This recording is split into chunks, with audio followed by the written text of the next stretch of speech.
Considered by most of them to be an imbecile.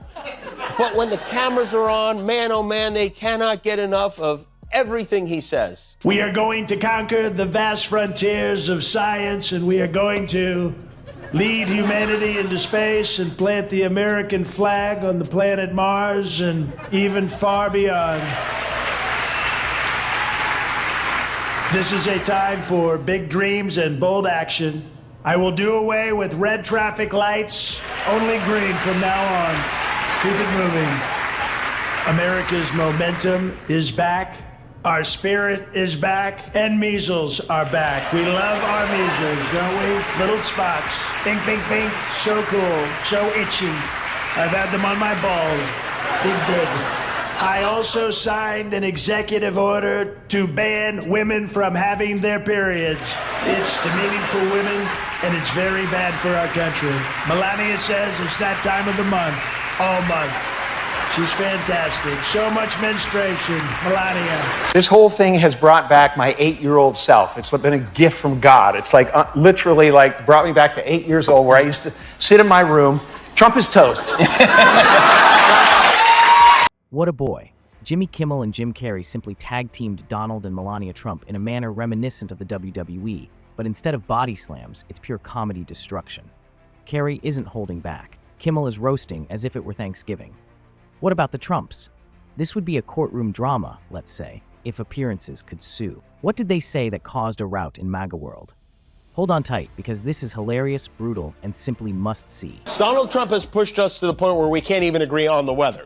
What a stupid time to be alive. But has anyone thought about unplugging America and plugging it back in again? Because we are parentless. You know? We are babysat by the television. We're taught how to think by the television. That's the dangerous thing about what's going on right now. There are generations growing up right now who are learning to lie. That lying is okay. That this kids say fake news. That you're supposed to hate half the country. You know? And if anything, we've got to get back to a place where we realize that a vote is not who you are. You know, and because you voted Republican, you're not stupid, you're not different, you're not worthless. You know, I could break bread with anybody who voted for Trump. We could find some common ground to love each other. Donald and Melania Trump just received the most hilarious roasting of their lives from Jim Carrey and Jimmy Kimmel. And this was long overdue, let's face it. This would be the grand finale if Karma had a late-night performance. Kimmel, the master of late-night sarcasm, cut through Trump's frail ego like a hot knife through butter, while Carrey, a walking cartoon who can transform any moment into an absurdist masterpiece, went full throttle. The outcome was a stunningly vicious defeat that left even Trump's most ardent supporters reeling. the White House put out a memo today warning federal agencies to prepare for mass layoffs. But don't worry, none of this will affect the butler who brings Trump his Diet Cokes 9 times a day. You know, they sent an email to millions of government employees instructing them to share 5 things they accomplished last week. Trump said they would be fired if they didn't, then said they wouldn't be fired. Then he said they would be semi-fired. Now he's saying they'll be wood-fired with caramelized onion. Subscribe if you're enjoying it. Naturally, Trump is currently typing frantically in all caps, feigning indifference while surreptitiously composing a tirade about woke Hollywood elites and poor viewership at 3 in the morning. Ironically, he is more concerned with what famous people think of him than with real laws or even with geography. Do you recall his belief that Belgium was a city? Yes, we also do. Jimmy Kimmel's a loser. Dude, Jimmy Kimmel, I did him a lot. He'd be standing on the sidewalk. Oh, sir, may I bring you in? He'd bring me in every time. All they do is talk bad about Trump. Not to be overlooked in all of this is Melania, who typically hovers in the background like a first lady created by artificial intelligence. She was also not spared, with just the right amount of shade to make you question whether she even wanted to be there. Kimmel had a field day with her robotic manner. Did she have her eyes rolling behind those big sunglasses? Most likely. Did she already have plans for her next best campaign, which would hopefully stop her husband from tweeting about his anger? With modern times, he criticized capitalism without a conscience. And that's what we have now. We have capitalism without a conscience. He showed the common man being fed through gears of the brutal, dehumanizing industrial age. He took on the American right wing of his day its worst evils: hatred of immigrants, contempt for the truth, greed, and the abuse of power. We are fighting those same evils today. The finest aspect? Kimmel and Carrey didn't even have to make any exaggerations. They simply let the jokes speak for themselves and held up a mirror to the ridiculousness of Trump's life. He seems to have been born for satire. He is a walking, talking parody, but we aren't the target of the joke. As is tradition, except for 4 years ago when Trump refused to do it, the outgoing first couple welcomed the incoming president and first lady, which was interesting to watch. Trump actually got involved in Melania's outfit for this ceremony. A lot of people are talking about it. He told her he thought it would be super hot if she dressed like a goth Al Capone.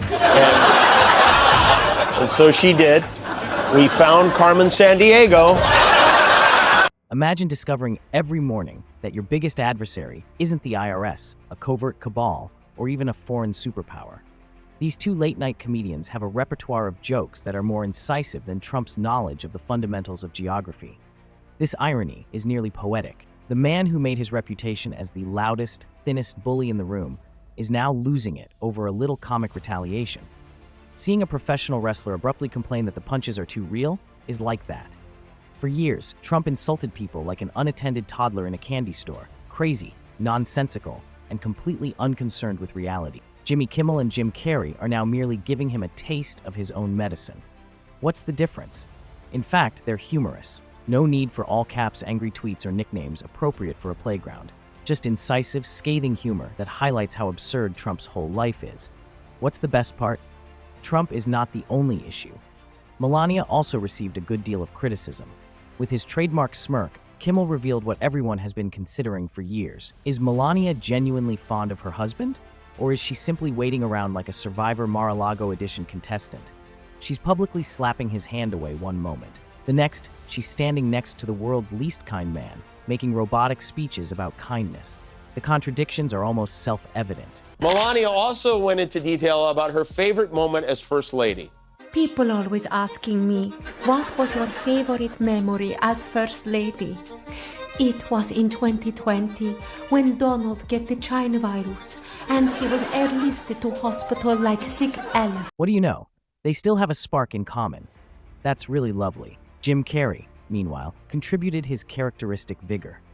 Exaggerated impressions, wild facial expressions, and just enough satire to make even Trump's most loyal supporters wonder if their orange emperor is truly clothed. Carrey is unique in that he does more than simply mimic others. He transforms into them, condensing all of their ridiculousness into a single look. And there's no shortage of ridiculousness to work with when it comes to Trump. But it's not just what Carrey and Kimmel said that's funny, it's the inevitable response from Trump. By now, we are all familiar with the playbook. He'll first act as though he didn't see it. He will then rant about it for far too long. Nothing says not mad, like attempting to sue a comedian for making jokes, so he might even threaten to file a lawsuit. It's not just about making fun of Trump. The goal is to serve as a reminder to the world that humor can effectively combat nonsense. And if Trump has given us anything in large quantities, it's nonsense. Carrey did more than just make fun of Trump. After serving him on a silver platter and flambeing him, he returned for more.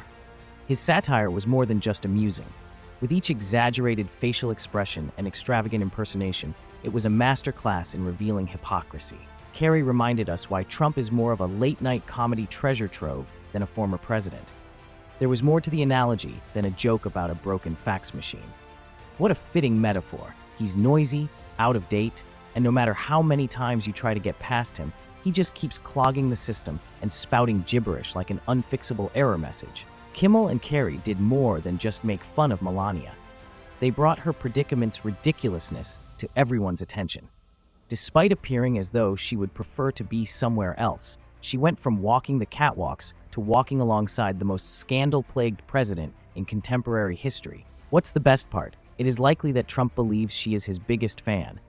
The humor is self-evident. Furthermore, Trump's outbursts over comedians are nearly as theatrical as the jokes themselves, if history is any indication. As though Jim Carrey and Jimmy Kimmel are gathering in underground bunkers to conspire against him, he will insist that late-night television is a part of a deep state conspiracy.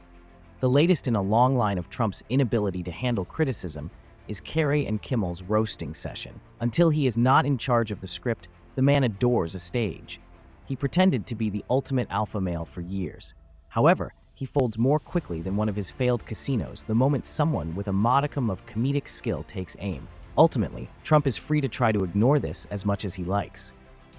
But everyone is aware that he is observing. He's probably furiously scrolling through Twitter or whatever other off-brand app he uses these days, enraged that the biggest comedians in Hollywood are treating him like the joke he always has been. And that's comedy gold, to be honest.